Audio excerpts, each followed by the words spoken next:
अस्सलाम वालेकुम। हमजा कमाल इज़ हियर। आज का जो हमारा टॉपिक है वो है पॉजिटिव क्लैंपर के लिए कि पॉजिटिव क्लैंपर किस तरह काम करता है। आज हम पॉजिटिव क्लैंपर को बाई CRO स्टडी करेंगे। तो आइए चलते हैं हम अपने प्रैक्टिकल की तरफ। ये फर्स्ट ऑफ ऑल तो हमारे पास ब्रेड बोर्ड पे मैंने इसकी सेटिंग की हुई है सर्किट की। उससे पहले मैं आपको अपने रजिस्टर से ये समझा देता हूँ कि किस तरह मैंने सेटिंग की हुई है। ये है हमारे पास डायोड, इसका नेगेटिव टर्मिनल और कैपेसिटर का पॉजिटिव टर्मिनल, इसको अटैच करना है इकट्ठा। और जो कैपेसिटर का नेगेटिव टर्मिनल है उसको हमने AC सोर्स के नेगेटिव पॉजिटिव टर्मिनल के साथ कनेक्ट करना है। इसके बाद ये जो डायोड का पॉजिटिव टर्मिनल है उसको हमने अपने ये जो AC सोर्स है उसके नेगेटिव टर्मिनल के साथ अटैच करना है। ये हमारे पास लोड रेजिस्टेंस है RL, जिसके अक्रॉस हमने अपना आउटपुट फाइंड करना है। ठीक है, तो अब हम चलते हैं अपने सर्किट की तरफ।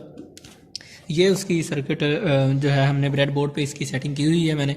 ये हमारे पास कैपेसिटर है, ये 22 माइक्रोफैरड का कैपेसिटर है। ये हमारे पास रेजिस्टेंस है और ये डायोड है। इसकी सेटिंग कुछ इस तरह से है, आप इसको ध्यान नशीं कर लें। ये हमारे पास एक इनपुट सोर्स है, ये ट्रांसफार्मर है जो 220 वोल्टेज लेता है इनपुट, और आउटपुट हमें 6 वोल्ट फ्राहम करता है, 6 वोल्ट AC फ्राहम करता है। आप यहाँ पे देख सकते हैं।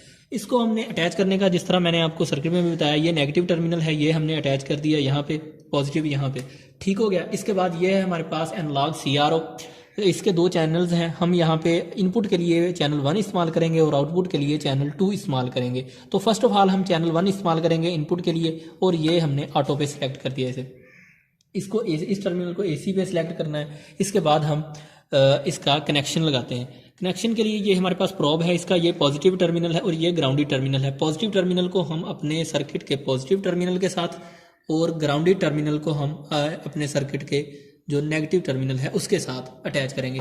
यहाँ पे आप देख सकते हैं कि हमारे पास इनपुट शो हो रही है, इनपुट हमारे पास CRO के ग्राफ पे शो हो रही है। तो ये अभी आप ज़रा गौर से देखें तो ये हमारे पास मूव कर रही है, ये वेव मूव कर रही है। तो इस वेव को फिक्स करने के लिए यहाँ पे इस मोड के टर्मिनल से हम यहाँ पे फिक्स पे सिलेक्ट करेंगे। अब ये फिक्स पे सिलेक्ट किया तो ये अभी पल्सेटिंग तो हो रही है, लेकिन ये मूव करना स्टॉप हो चुकी है, यानी इसकी मूवमेंट रुक चुकी है, लेकिन ये ब्लिंक कर रही है। तो यहाँ से ब्लिंक से हमें कोई इतना इशू नहीं है, यहाँ से हम इसकी वैल्यू नोट कर सकते हैं। ये वोल्टेज टर्मिनल जो है ये इसको हमने 5 वोल्ट पे सिलेक्ट किया हुआ है। ये है हमारे पास इनपुट। अब हम इसकी आउटपुट चेक करेंगे कि आउटपुट किस तरह से ये यानी कि शो होती है आउटपुट इसकी। तो इसके लिए हम इसे चैनल 2 पे सिलेक्ट करेंगे। ये चैनल 2 के लिए सिलेक्ट कर दिया। ठीक है, अब हमारा ये चैनल 2 वर्क करेगा।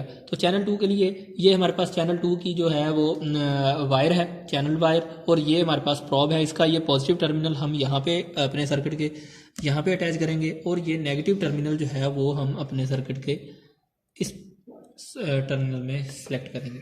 ठीक है, इसके बाद हम यहाँ पे ये देख सकते हैं ये हमारे पास आउटपुट शो हो रही है। और अब जो इसमें एक अहम पॉइंट है वो ये है कि जो हमारे पास इसका पॉजिटिव क्लैंपर होता है उसमें हमारा जो आउटपुट है वो वेव क्लिप ऑन कर जाती है, यानी कि क्लिप अप कर जाती है ऊपर की तरफ। जहाँ पे हमारी इनपुट की वेव शो हो रही है उससे अपवर्ड मूव कर जाती है। तो उसको मैं आपको दिखाता हूँ। सबसे पहले आपने इसको DC पे शिफ्ट करना है। तो आप देख सकते हैं कि ये हमारी वेव जो है वो अपवर्ड मूव कर चुकी है। अब हम इसका कंपैरिजन चेक करते हैं कि आया वाकई ये इनपुट से अपवर्ड मूव हो चुकी है या नहीं हो चुकी। तो इसके लिए आप इस टर्मिनल को चॉप पे सिलेक्ट करेंगे।